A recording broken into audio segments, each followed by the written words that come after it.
Jumpa lagi di channel YouTube saya, Sanggar Pendidikan RS Ervan, channel yang menyajikan tutorial-tutorial pendidikan. Pada kesempatan kali ini, saya akan mengajarkan tentang sistem koordinat Kartesius. Oke, kita lanjut dalam penjelasan saya. Sekarang kita perhatikan pada gambar sistem koordinat Kartesius di samping. Nah, sekarang kalian lihat.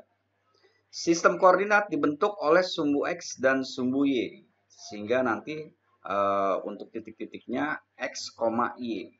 Ya, ini bidang Kartesiusnya. Ya, ini bidang Kartesius. Nah, di sini ada dua sumbu, yaitu sumbu X dan sumbu Y. Sumbu X dan sumbu Y. Sumbu X yang berwarna biru. Nah, di sini saya tulis ya, atau saya buat yang berwarna biru, dan sumbu Y yang berwarna merah. Sumbu X disebut dengan apsis. Ya, sumbu X disebut dengan apsis dan sumbu Y disebut dengan ordinat.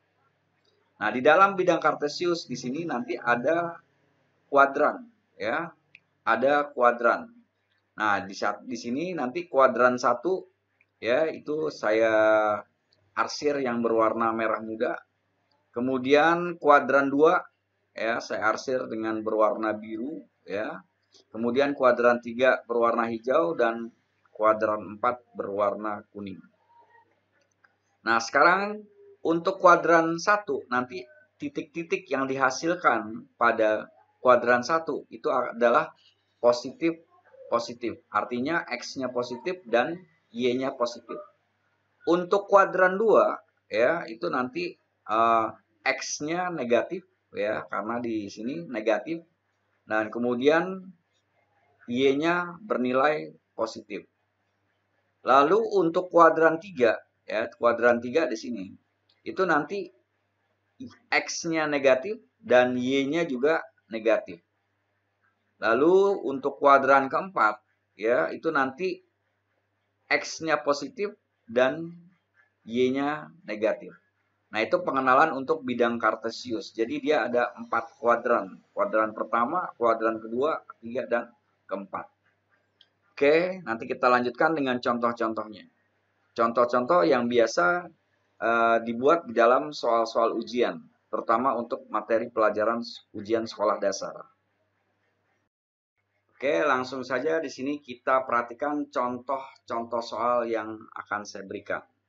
Untuk contoh-contoh soal di sini nanti adalah contoh-contoh soal yang biasa digunakan atau model soal yang biasa digunakan di dalam soal-soal ujian nasional atau ujian sekolah ya, untuk khususnya sekolah dasar.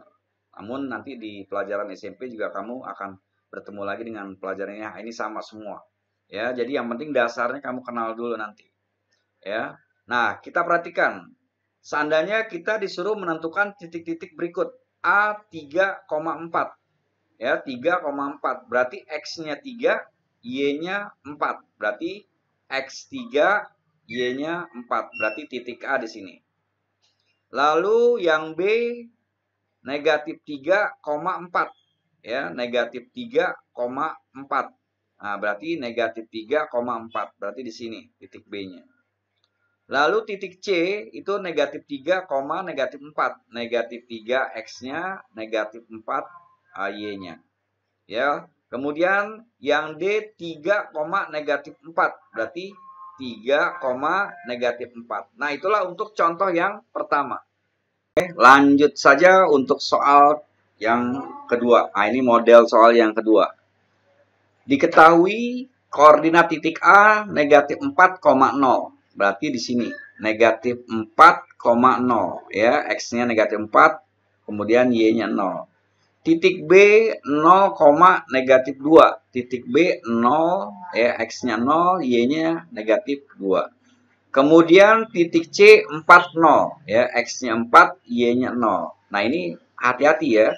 Jadi kalian itu bacanya adalah X terlebih dahulu baru koma. Maaf, X terlebih dahulu baru Y. Jadi kamu tentukan dulu ya, X 4. Oh, berarti 4,0 berarti di sini. Ya, jadi awas hati-hati terbalik ya. Nah, kemudian D 0,2. Nah, berarti X-nya 0. Ya, Y-nya 2. Nah, lalu nanti setelah kita buat titik-titik, nah kita akan menghubungkan titik-titik tersebut dengan garis. Kita hubungkan, ya. Kita sekarang hubungkan titik-titik tersebut A ke B, kemudian tarik lagi garis dari B ke C, lalu kita tarik B ke C, lalu kita tarik lagi garis dari C ke D, nah lalu kita tarik garis lagi dari D ke A, ya. Nah, seperti itu. Nah, setelah kita hubungkan, nanti akan terlihat, akan membentuk bangun apa titik-titik tersebut setelah kita hubungkan dengan garis. Sehingga apabila kita hubungan dengan garis, ya, titik A, B, C, dan D akan membentuk bangun belah ketupat.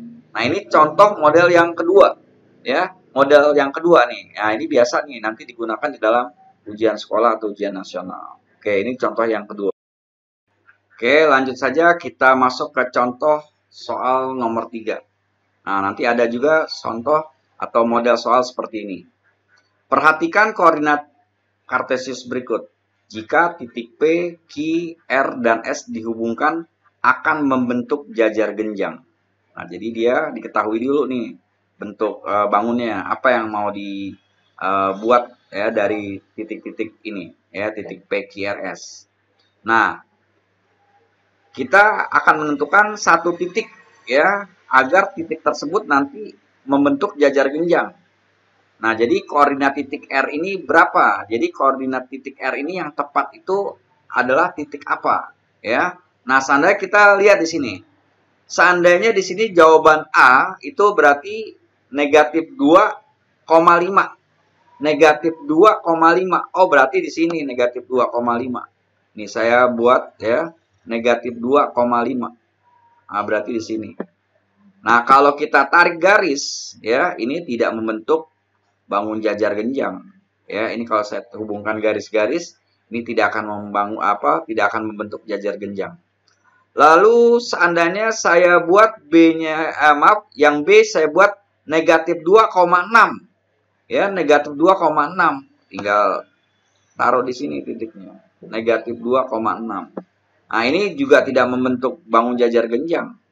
Ya, tidak membentuk bangun jajar genjang kalau seandainya kita hubungkan. Lalu kita lihat jawaban yang C, 5,2. Kalau 5,2 itu berarti nanti di sini. 5,2. Ya. Nah, ini.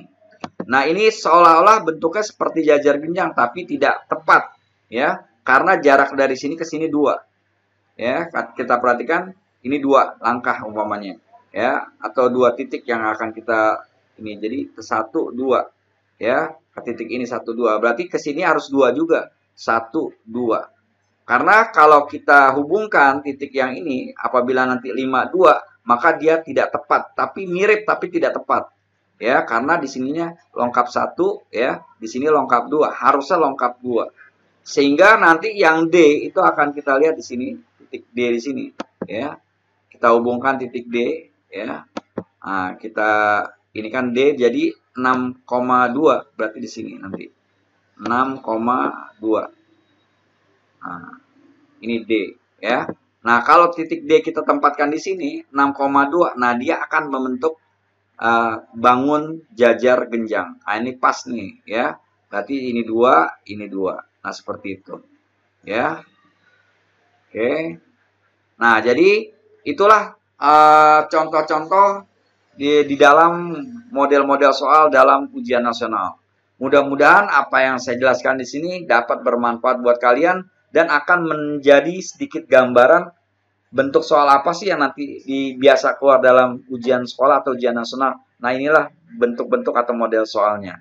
Mudah-mudahan sekali lagi penjelasan saya dapat bermanfaat. Terima kasih. Wassalamualaikum warahmatullahi wabarakatuh.